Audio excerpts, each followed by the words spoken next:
It had been a while since we worked together, so we started with some targeting to warm Darius up for our session. I thought our goal was going to be to shape Darius to pick up a rope, and we started doing that, but he wasn't so interested in the rope. I included it because I do think it's important. It caused him to be interested in various things and try touching them, which led us to what we actually worked on. So when I see Darius, because we don't work together too often, I typically do a lot of mini sessions with some breaks. And that's what this is, a lot of them stitched together. Between our kind of formal mini sessions, I realized that he was really interested in my bag. It doesn't contain food, it just had like my clicker and my tripod on it when I got there. And at this point, just another rope, my dog's toy. I think he liked the crinkling sound. Maybe it reminded him of a feed bag, but I started clicking him just casually for touching it. As you can see, we mutually decided that putting his head in it would be a really fun thing to do, so that's what we chose.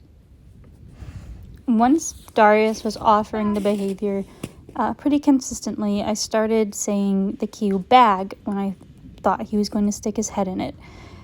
I do move around a little bit. I'm very conscious of this. Darius you can see his ears pinned back. He can get a little mouthy when food is involved.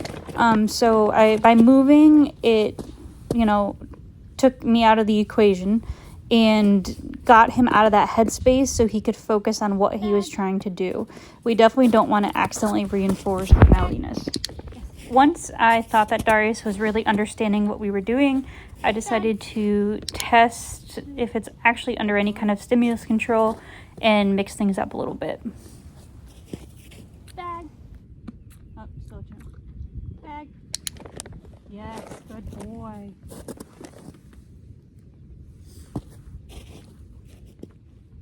I started to wait until he got distracted by a smell on the ground or other things before giving the cue, instead of waiting for his head to be going into the bag, like when he was learning it.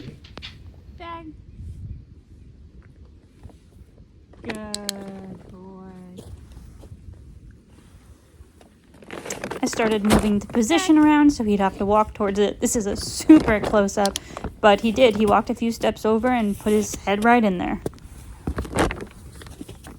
I moved it quite a bit this time, and unlike dogs, horses, and donkeys, see more to the side. So he had to kind of turn his head, reorient himself to the bag. I treated him for the focus, and then, make them locate it, make the move, and do the behavior.